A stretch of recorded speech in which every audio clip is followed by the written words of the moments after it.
Ladies and gentlemen, welcome to this edition of the Players NIL podcast. I'm so excited today to introduce someone that's become a good friend of the company, a good friend of the program, and an unbelievable student athlete, an unbelievable NIL athlete. She's part of our inaugural class of NIL storytellers. Ladies and gentlemen, meet Grayson Johns. Grayson, welcome to the show. Thank you for having me. I'm excited. Well, I'm excited too, Grayson, because I always learn things during these conversations, and I'm not sure where we're going to go and where this is going to take us, but I know that I'm going to know more about you and more about your dreams at the end of this conversation. So I start off every podcast with a really simple question. I use two words, athletics and sports. So athletics is, participation part of your sports journey. Sports is the fandom part. When you were young, did you go to a game? Did you go to a match? Did someone take you somewhere? Who played kick in the backyard? Who played catch? What did you do? Was it a neighbor? Was it a parent? Was it a grandfather or grandmother? Was it someone in your neighborhood that taught you about sports? So let's go to sports as a fan. When you were young, tell us a little about where you grew up and your first exposure to sports.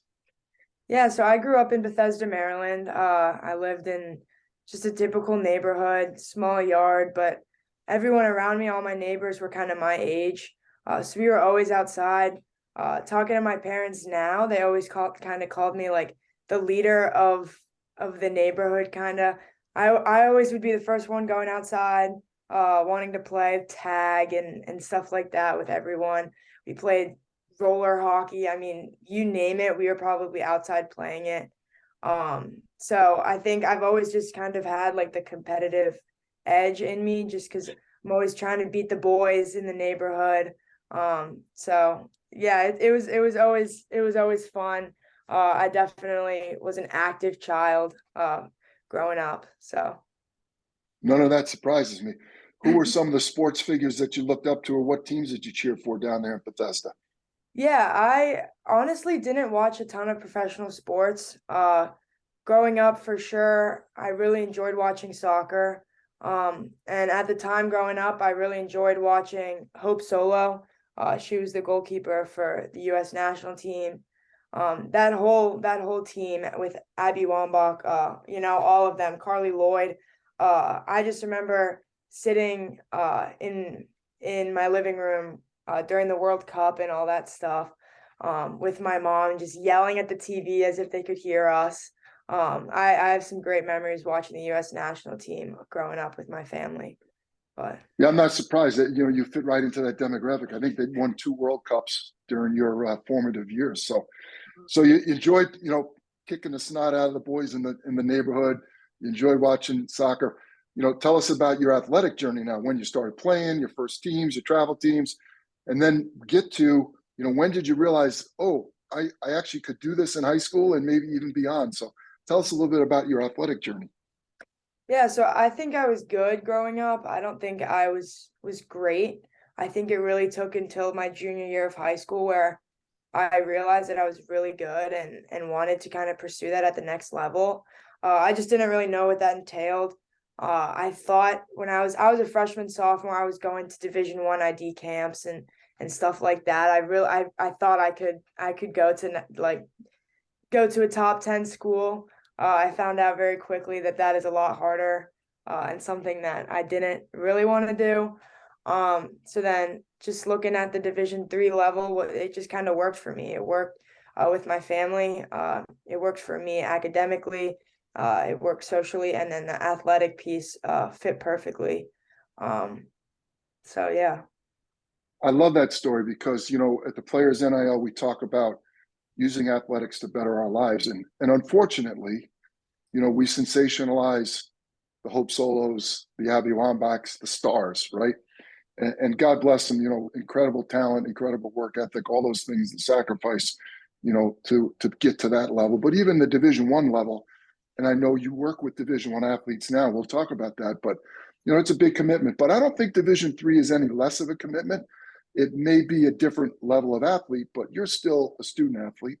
You're still doing all of the things, on an hourly basis, daily basis, weekly basis, in season, off season. So, I want people to understand that, college athletics is an opportunity. The very few go to the national team. Very few go to the professional sports leagues. But in between, there's thousands, hundreds of thousands of kids, student athletes, who use athletics to create opportunities. So you figure that out. You decide that Division III is your level. You enroll at McDaniel College. Tell us about some of the early lessons, maybe your first day in practice, the first tough penalty kick you had to stop. Tell us a little bit about that journey. It was tough coming in. It was the COVID year, so we didn't have our season my freshman year, and we kind of came in with the mentality that like we could get shut down or not play whenever. So as a freshman class, our freshman class I think had 14 to begin with.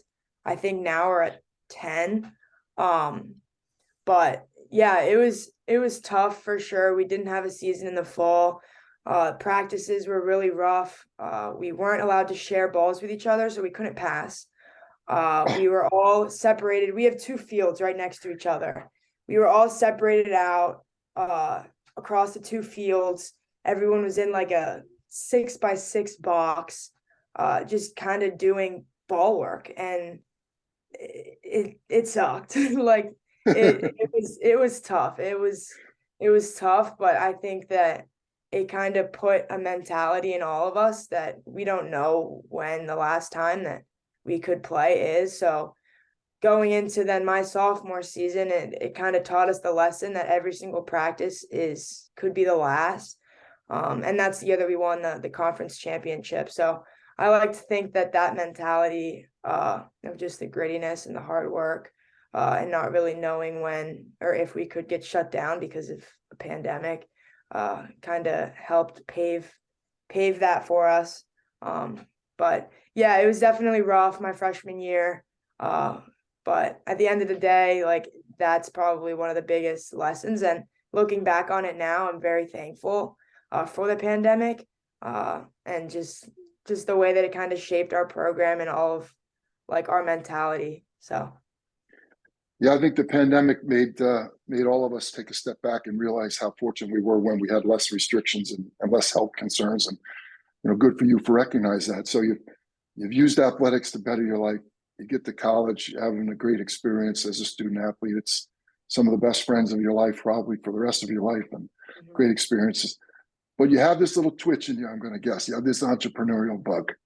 You have this thought that, athletics is great, but you have a creative side to you. And you have a very talented artistic side in terms of content development. Where'd that come from and how did that get started? It's funny actually, because growing up, my twin sister actually was always more of the creative person.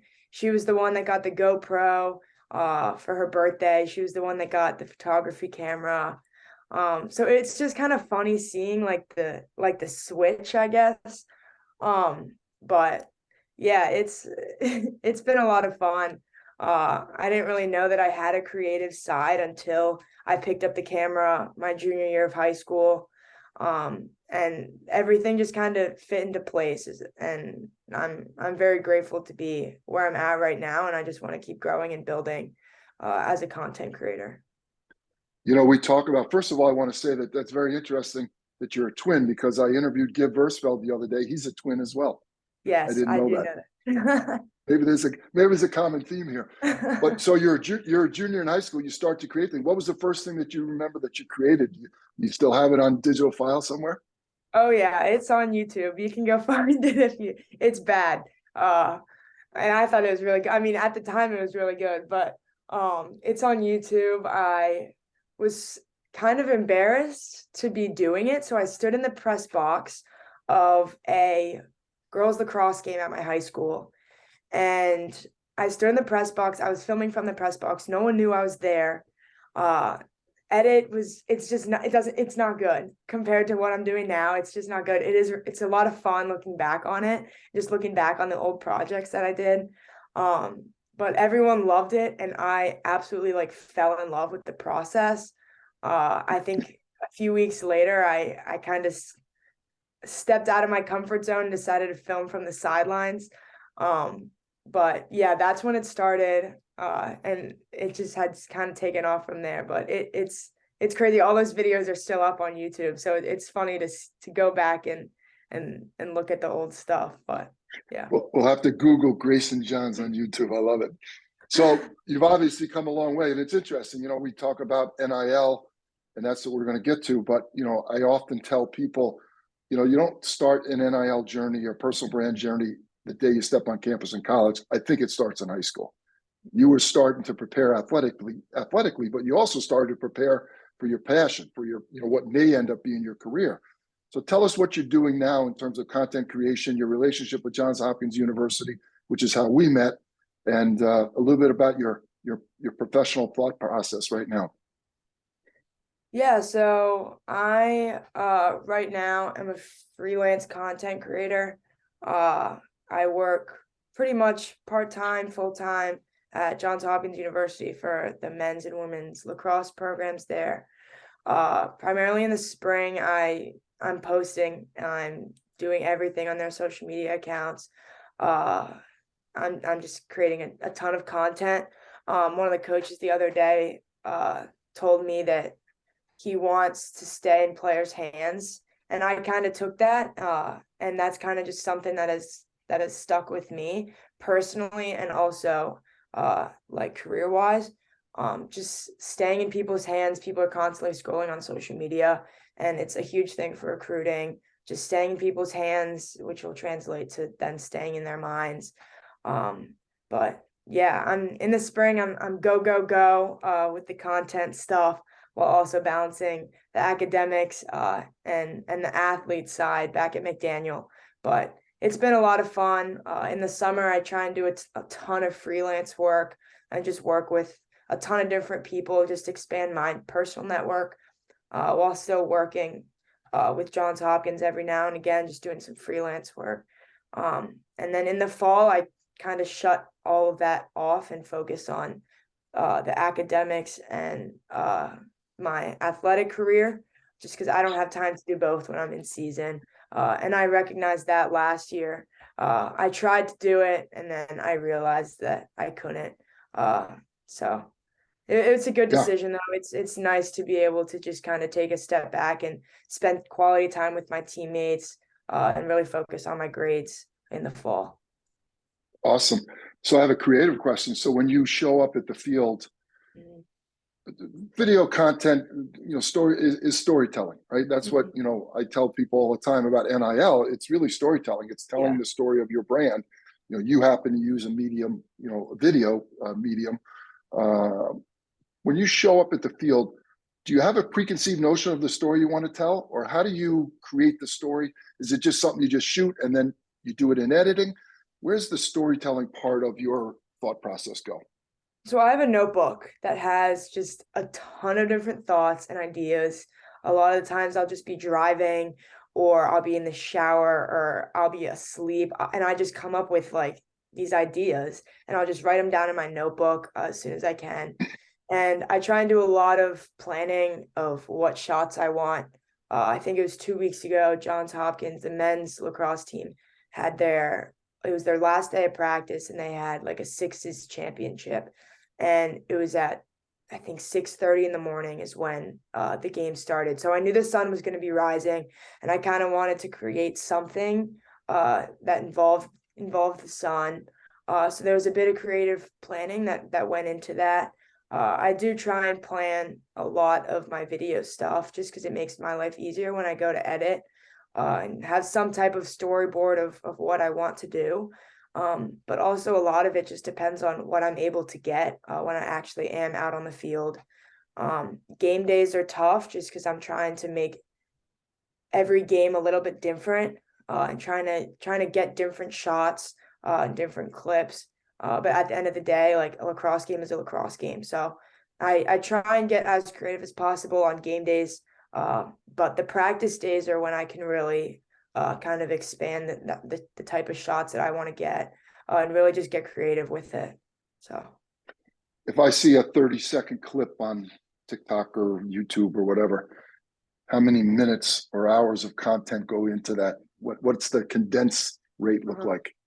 If it's just like one like highlight, not very long, 15, 30 minutes. Depends on how how edited it is, basically. Got it. But the game day hype videos, I remember last spring, Johns Hopkins, the women's team, we were planning a Maryland hype video. So that's the big rivalry. In the Maryland hype video, I think I was sitting in the library for 8 hours editing that a few days before the game. Yeah. So there's a wide range of time that can be spent on this. And I'm a perfectionist. When I have a video idea in my head, I want it to be perfect. So I'll sit in the library for a very long time editing. Have you taken any classes in this field, or is this all self-taught? Where's the education come from? It's primarily self-taught, a lot of YouTube and just kind of figuring it out myself. I took one of my major requirements actually at school was basic video editing. But it's basic video editing, and at this point I already kind of know the basics. So that was just kind of an easy A for me, if you will. But yeah, it's been primarily self-taught. I'm still learning right now, but ever since I picked up the camera my junior year of high school, I've just been slowly trying to put the pieces together and in learning my camera, and then also learning how to edit and learning how to tell stories the best way possible. How are you going to use this passion for your career? What's your dream? I don't know, honestly. I want to freelance for a while. I want to travel. I want to work for the NFL at some point. I think that would be pretty awesome. But I also want to help out other student athletes. I want to work at whether it be part-time or full-time, I think it'd be really awesome to work with the university and work with those student athletes in the NIL field, but then also expanding their horizons more. Just with telling their stories, because at the end of the day, every single student athlete has a different story of where they came from and then also what they're doing. And I think that is a piece of college athletics that is kind of brushed aside. So I think that is the special thing with college athletics that I think gets pushed aside a bit. That even this year with Johns Hopkins, I really want to tell stories more for the student athletes rather than not the program itself, but really just focus in on the student athletes. So. Yeah, at the Players NIL in our 5-pillar course, we talk about, telling stories and creating an audience. And I tell people, it's not your friends at the lake on Saturday. That's friends and family, or, the dinner table at Thanksgiving. That's not creating an audience. Creating an audience is people that have never met you. And how do you do that? It's through storytelling, right? It's through connections. It's through similar interests, all those things. So we're getting down to the end, to the advice part. So Grayson, I'm Grayson Johns. I'm a junior in high school now. I want to be an athlete, but I'm really interested in content creation. And I'm trying to figure out, how do I do both for my NIL journey? Give me some words of wisdom and some tips to the 17, 18-year-old Grayson Johns starting all over again, but with today's wisdom that you've acquired. I would just say keep at it. It can be really frustrating sometimes. I would get very frustrated when I first started doing content. It's hard. It's frustrating. There's not a ton of help online. I mean, you have the YouTube videos, but other than that, it's hard to get information. But I would just say keep at it and ask questions. I am not one to hide information from other creatives that are looking for help. I just want to grow the creative world, I guess. So ask questions. Don't be afraid to mess up a few times. But just keep at it. If you love it enough, just keep at it. Because at the end of the day, people will see your stuff, and connections will be made, and that's when you grow and learn. So just keep at it, no matter how frustrating it gets. Use that athletic mentality, right? Never give up. I love that. Exactly. So where can our audience and our followers find you online? Here's your chance to shamelessly plug all of your socials. My Instagram is Grayson Johns. That's where you can find all my content stuff. Twitter is Grayson_Johns. Those are the two primarily the two that I use. So yeah. And we can follow Johns Hopkins Lacrosse Social, because most of that video content comes from you, right? Yes, please do. We'll start up big time January 7th, I believe, is when the men start. So yeah. Go give Awesome. Hopkins a follow for sure. There we go. Hey, listen, it's great. I'm so happy to have you as part of the NIL Storytellers family here at the Players NIL. I know you're going to do great things, and we continue to support you and wish you well on your journey. We're going to take you up on that mentorship opportunity. I think you have a lot to offer, and I think there's probably, a lot of young girls out there with similar dreams and aspirations that you had, and I'm sure that you can serve as a role model. So I say congratulations, but the job is not done. I know that you still have bigger dreams, and I wish you all the best of luck. Thank you, Mark, so much for having me. I appreciate it. Okay, Grayson, have a great day. Thank you, you too.